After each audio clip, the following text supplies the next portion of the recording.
For more on this, I'm joined from London by international negotiator Nomi Yaacov. Thank you so much for joining me. It's great to have you on the show. Nomi, reports over the weekend say Middle East envoy Steve Witkoff, Jared Kushner and Benjamin Netanyahu held these talks. Is this a positive signal that back-channel negotiations are yielding the results that are needed for a deal to be reached?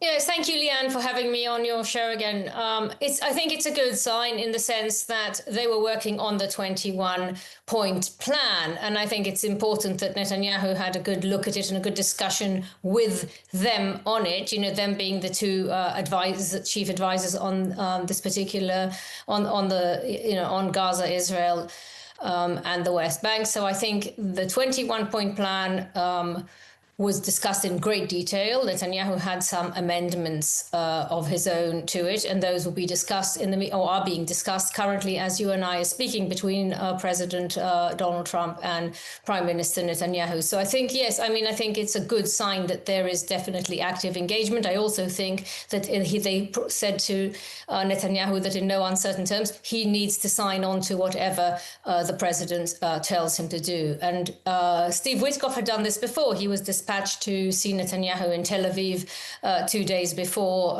Donald Trump took office in January. He did not want to sign at all the deal that was on the table, the deal that Witkoff had presented to him. And Witkoff just said, you've got no choice. You know, Israel is existentially dependent on us and you need to sign the dotted line. And I think the same thing is going to happen now. I think Trump is going to force Netanyahu to sign on the agreement because Donald Trump had spoken to the Emir of Qatar just an hour ago, just as they were walking into the meeting, just before. The pressure is on. The Emir of Qatar was in New York, gave a very, very forceful address.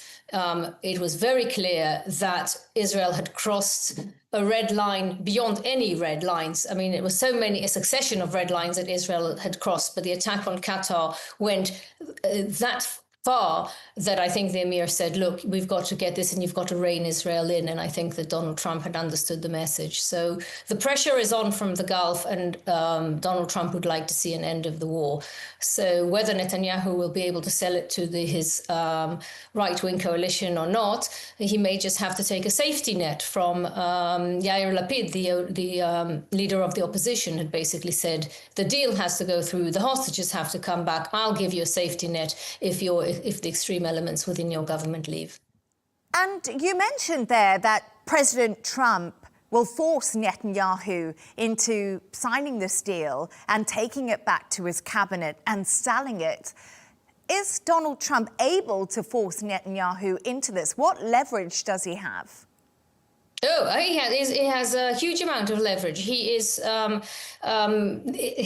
will not survive without his support, and so I think there's a consensus in Israel, and certainly Netanyahu knows that if President Trump isn't happy or it doesn't, with what he's doing, then he will.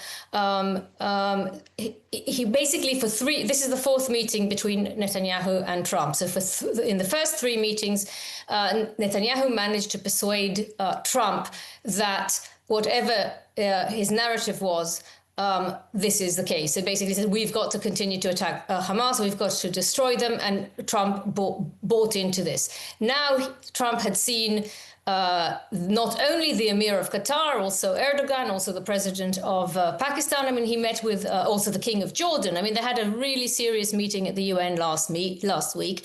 And I think Trump is going to draw a line under the issue. And he's going to say to Netanyahu, I'm sorry, not the rest of the world doesn't see the matter the way you do. And I would like to see an end of the war. And I think he probably will say to him, it is not possible to destroy Hamas. He did say about about 6-7 weeks ago, Donald Trump, that within 2 weeks, Hamas will be destroyed and it'll be the end of the war. That's because Netanyahu in the third meeting managed to persuade Trump that that was going to be the case. That is, there's a short, quick entry into Gaza city, and that was going to be it, 1 or 2 weeks. The chief of staff says a minimum of 6 months. Others say a few years once you occupy Gaza. So I don't think Trump wants to see an Israeli occupation of Gaza.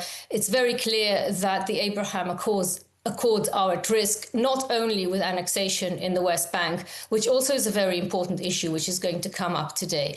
Netanyahu had promised his cabinet that he will annex the West Bank the moment the Western states, namely France and the UK and others, Australia, Canada, would declare Palestinian statehood. It was meant to be a simultaneous move. He kept on saying time and time again, a unilateral move by them will be reciprocated by a unilateral move by Israel of annexing all of the West Bank. And then again, Trump had the leverage over Netanyahu, and he said after the meeting with the Arab leaders and Muslim leaders, and he said, no, you cannot access even 1 millimeter of the West Bank. And I don't think they will annex. Legally, they will not annex. De facto, there's a different issue.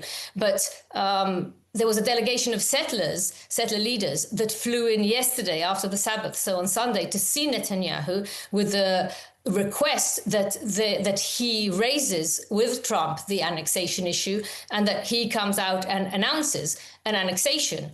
And Netanyahu refused to give them that commitment because he was told loud and clear I'm sure by Donald Trump himself, but also by Witkoff and Kushner, that he cannot annex. So the leverage that Trump has is 100%. And whatever Trump is going to say to Netanyahu over Gaza, that is what's going to happen.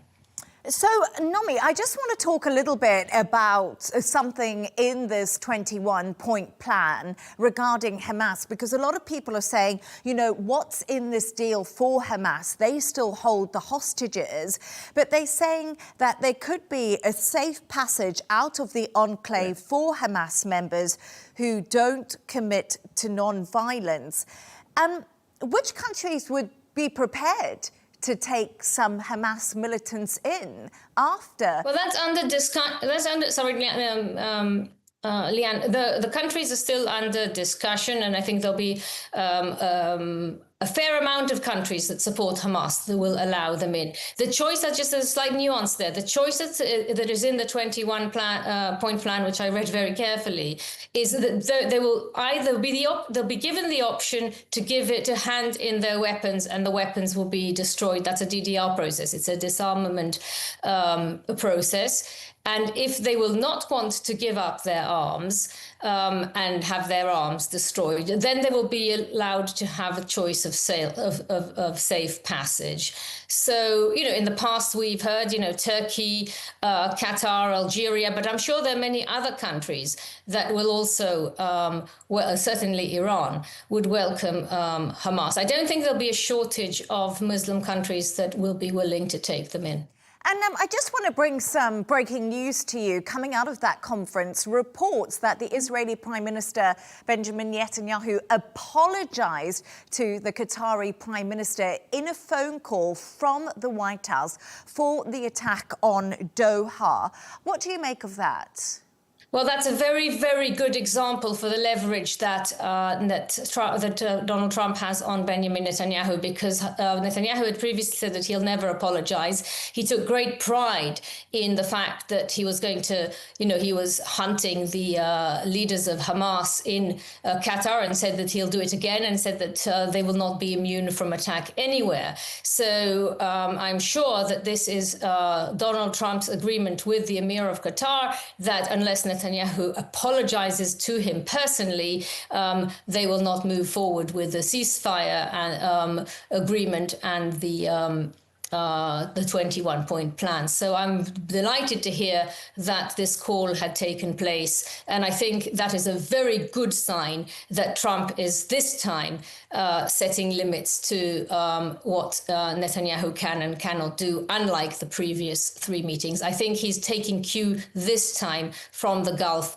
and the other leaders that Arab leaders and Muslim leaders that he met with last week at the UN. And I'm sure we'll be getting more out of that meeting throughout the evening. But thank you so much for joining us for your analysis and thoughts. As always, great to have you on the show.